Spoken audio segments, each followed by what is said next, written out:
Bonjour à tous, je m'appelle Simran, j'ai 19 ans. Je suis actuellement en classe préparatoire économique commerciale option économique et je m'apprête à intégrer ma deuxième année de classe préparatoire qui se situe à Noisy-le-Sec, en banlieue.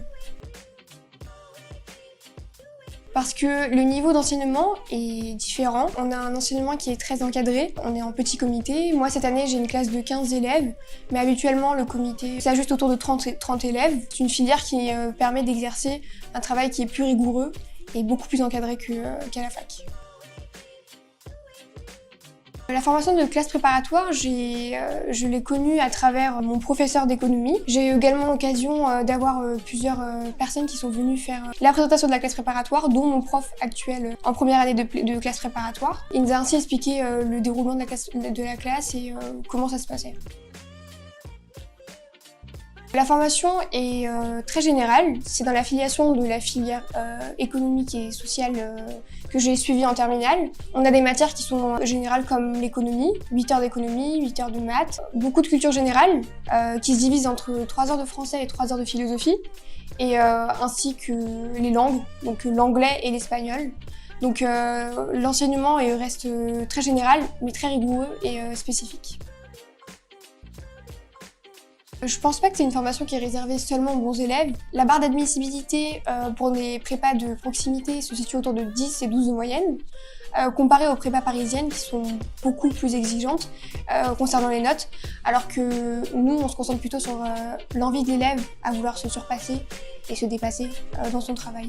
Par exemple, j'ai dans ma promo des élèves qui viennent de différents horizons de l'Île-de-France, notamment de 77, de Nanterre ou encore des banlieues comme Aubervilliers. Et c'est vraiment pour expliquer le fait qu'on recrute tout le monde en fait. Les personnes qui ont envie de réussir, c'est pas seulement la note qui compte, il faut se donner les moyens de réussir. Et c'est ce qui nous permet d'intégrer une prépa.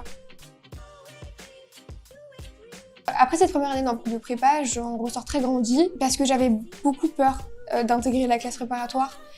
C'est une expérience qui reste compliquée et différente de toutes les autres filières. C'est une filière d'excellence, donc on me demande d'être beaucoup plus assidu et rigoureux. Mais il suffit de trouver un rythme de travail régulier.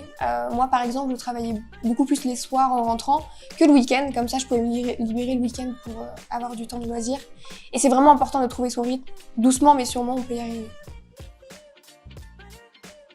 Les premières notes que j'ai eues après les premiers DST ont été très difficiles à digérer pour moi parce que c'est des notes qui sont pas forcément les notes auxquelles j'étais habituée. C'est ce qui m'a, en fait, en prenant du recul, permis d'essayer de faire toujours plus, d'améliorer ces notes-là, de montrer que j'étais à moi-même capable de le faire. Et c'est ce qui a également créé une cohésion avec ma promo. On s'entraide beaucoup, on s'aide à chaque fois avant les concours blancs qu'on faisait. Et c'est vraiment un esprit d'entraide qui nous a permis d'avancer tous ensemble parce qu'on est dans le même sac et on se rassure comme ça. En deuxième année, on aborde les concours, donc le niveau d'exigence devient encore plus élevé. Du coup, on se concentre beaucoup plus sur des types concours qu'on fait régulièrement. On a un thème, par exemple, en culture générale, contrairement en première année. Et, du coup, on n'aborde que ce thème-là. Nous, cette année, ce sera le désir. Donc, tous nos cours de philosophie et de français sont axés dessus.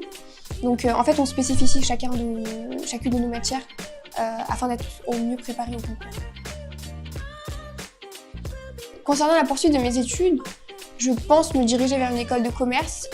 J'essaie encore de savoir si c'est le meilleur choix pour moi. Mais pour l'instant, oui, parce que si j'aborde les concours, je veux les aborder à 100% et me donner totalement pour réussir. Et je pense me tourner vers le marketing digital parce que c'est un domaine qui m'attire, c'est les métiers de l'avenir, la technologie, donc voilà. Je pense qu'il faut savoir se dépasser dans la vie.